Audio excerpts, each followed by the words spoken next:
Ya, Assalamualaikum warahmatullahi wabarakatuh. Kembali lagi di channel Stephen Amstrino. Kali ini kita masih lanjut ya teman-teman tentang materi akuntansi.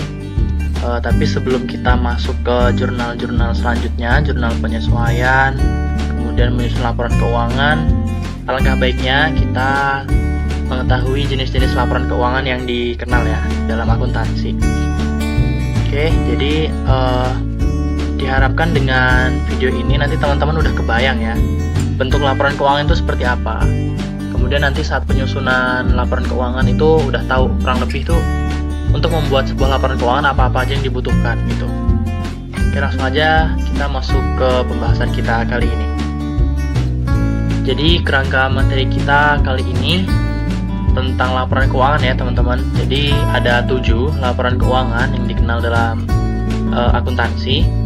Yang pertama adalah laporan operasional, yang kedua laporan realisasi anggaran, yang ketiga laporan arus kas, kemudian laporan perubahan ekuitas, kemudian laporan perubahan saldo anggaran lebih, kemudian neraca, dan yang terakhir adalah catatan atas laporan keuangan. Nah, yang akan kita pelajari dalam waktu dekat kurang lebih ada 3 ini ya teman-teman ya. Ada 3 jenis laporan yang akan sering kita buat dalam waktu dekat. Yang pertama adalah laporan operasional, laporan perubahan ekuitas, dan juga neraca. Jadi ini nanti pembahasannya akan aku letakkan di awal agar bisa langsung dilihat gitu ya. Teman-teman bisa langsung mempelajari bentuknya seperti apa, formatnya seperti apa, dan isinya itu apa aja, dan tentunya fungsinya itu untuk apa. Nah, yang pertama adalah laporan operasional, dikenal juga dengan laporan laba rugi atau nama lainnya dalam bahasa Inggris adalah income statement.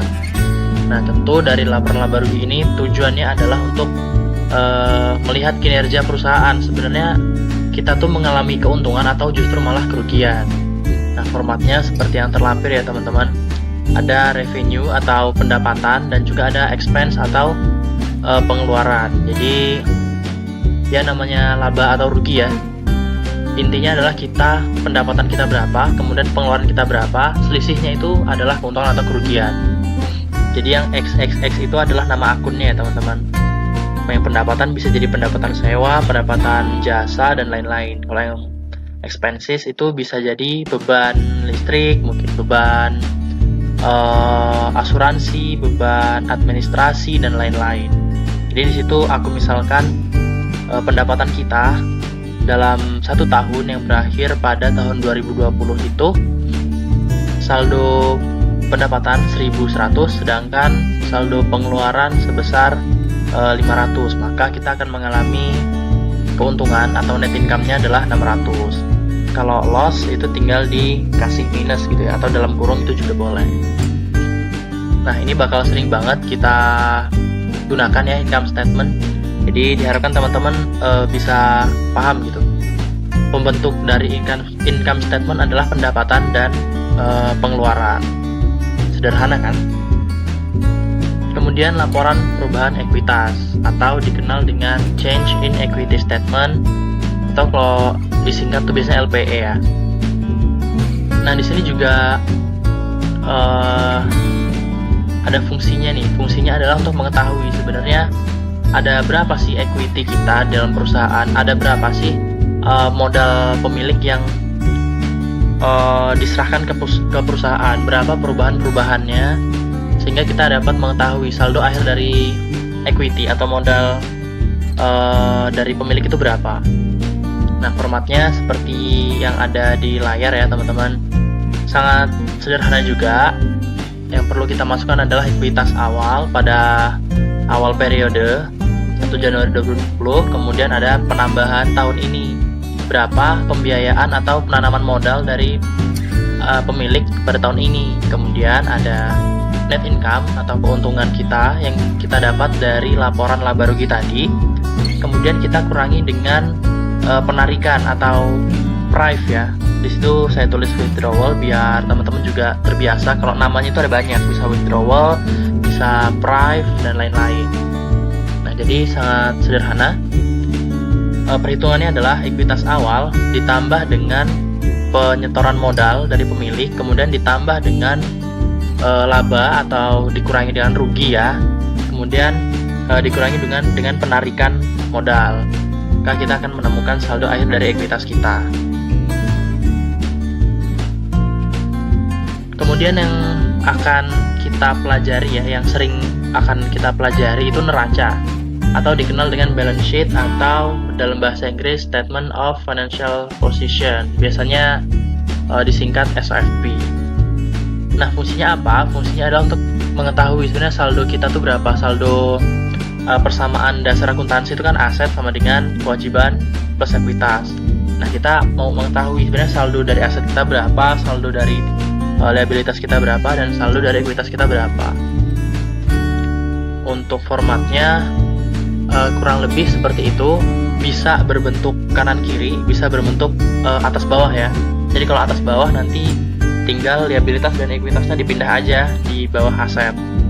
Nah, kenapa aku buat kayak gini? Karena agar mudah dilihat juga bahwa harus balance antara total aset dan total liabilities and equities-nya sesuai persamaan dasar akuntansi.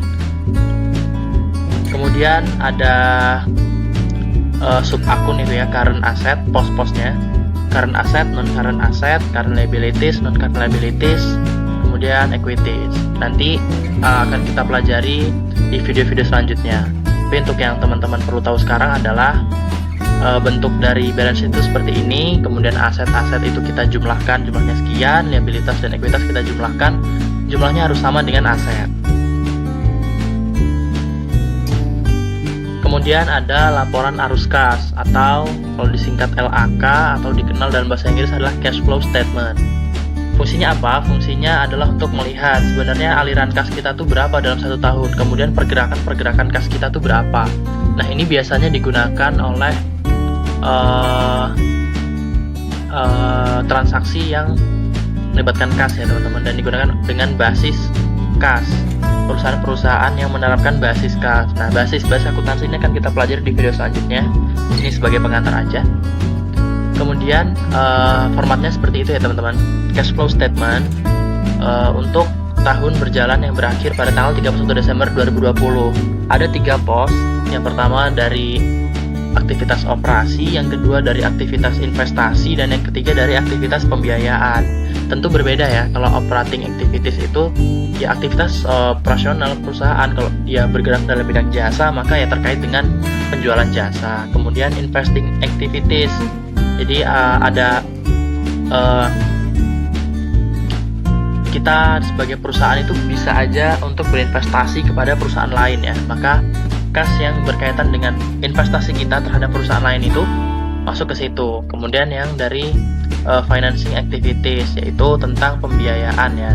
Jadi ada orang yang melakukan pembiayaan ke perusahaan kita. Jadi kita masukkan ke pos cash flow from financing activities. Kemudian kita hitung tuh perubahan dalam kasnya itu berapa. Kemudian kita tambahkan dengan saldo kas kita di awal, lalu kita mendapatkan saldo akhir dari kas kita sebesar 600. Nah, kalau misal change in cash-nya ternyata negatif, maka ya sama aja perhitungannya cash beginning ditambah dengan pengurangan kas gitu. Maka kas akhir kita adalah sebesar sekian. Kurang lebih ini perhitungannya sama ya seperti ledger atau buku besar kas, cuma ini jadi laporan gitu. Kalau ledger kan seperti the account atau yang berbentuk kolom itu hanya sebagai pembantu ya, tidak dilaporkan. Sedangkan yang ini dilaporkan sebagai laporan untuk mengetahui pergerakan atau aliran kas dari perusahaan kita. Kemudian laporan realisasi anggaran atau biasa disingkat LRA, biasanya kita jumpai dalam APBN. Nah, APBN itu formatnya tuh ya kayak gini gitu. Format APBN, format pelaporan realisasi anggaran APBN itu seperti ini. Fungsinya apa? Fungsinya untuk membandingkan sebenarnya rencana atau perencanaan kita sebelumnya apakah sama dengan realisasi gitu.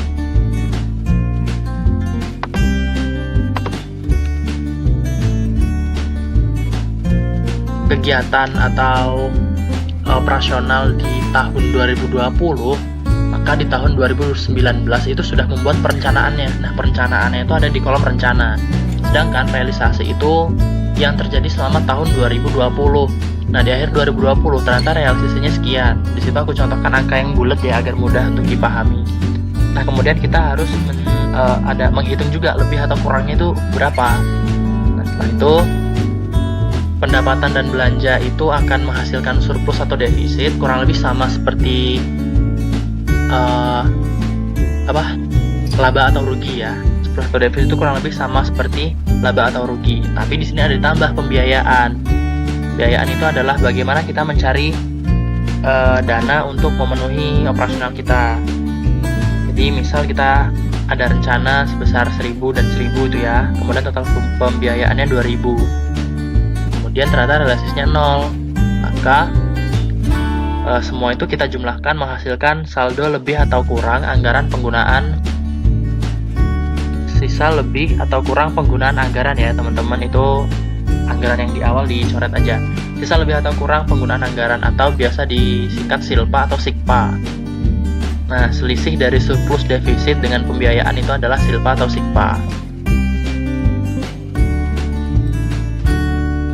Kemudian ada laporan perubahan saldo. Laporan perubahan saldo anggaran lebih. Jadi di sini kurang lebih menghitung tadi ya, kita udah mendapatkan SILPA atau SIKPA dari laporan realisasi anggaran, maka itu bisa digunakan dalam laporan perubahan saldo. Nah, fungsinya itu ya untuk melihat sebenarnya penggunaan SILPA apabila kita mempunyai saldo lebih, maka akan masuk ke sini. Kemudian apabila kita menggunakan saldo lebih itu juga masuk ke laporan ini. Nah, seperti bisa dilihat teman-teman, itu formatnya seperti itu. Ada saldo anggaran lebih awal itu berapa, SILPA-nya ya, SILPA awal itu berapa, kemudian penggunaan SILPA tahun ini berapa, kemudian ada penambahan atau pengurangan SILPA tahun ini itu berapa, kemudian ada lain-lain. Lain-lain itu bisa bermacam-macam yang akan kita pelajari di video-video selanjutnya. Kemudian kita mendapatkan saldo anggaran lebih. Saldo anggaran lebih akhirnya adalah pada 31 Desember sejumlah 6.100. Nah, kemudian yang terakhir adalah catatan atas laporan keuangan. Catatan atas laporan keuangan itu berisi tentang penjelasan detail dari laporan-laporan keuangan yang 6 tadi. Jadi dalam bentuknya itu bukan bentuk format kolom, kemudian ada nama akun, bukan. Di sini catatan atas laporan keuangan itu berbentuk narasi, teman-teman. Ya seperti ya laporan pertanggungjawaban lah, tapi ini isinya itu tentang penjelasan atas peristiwa-peristiwa atau angka-angka yang ada di laporan keuangan. Itu, teman-teman. Ya, sekian dulu video kita kali ini. Jadi semoga dengan aku beritahu nih, dengan aku jelaskan format-format laporan keuangan, terutama yang 3 di awal tadi ya teman-teman. Jadi nanti saat kita mencoba untuk menyusun laporan keuangan, teman-teman udah kebayang nih formatnya seperti apa aja yang dibutuhkan, kemudian perhitungannya seperti apa, semoga sudah terbayang ya teman-teman. Jadi nanti akan lebih mudah dalam menyusun laporan keuangan. Ada laporan arus kas, ada juga laporan operasional. Janganlah merasa malas, menimba ilmu juga mengamal. Jangan lupa follow Instagram aku, like video ini, dan jangan lupa di subscribe ya. Sampai jumpa di video selanjutnya. Terima kasih. Wassalamualaikum warahmatullahi wabarakatuh.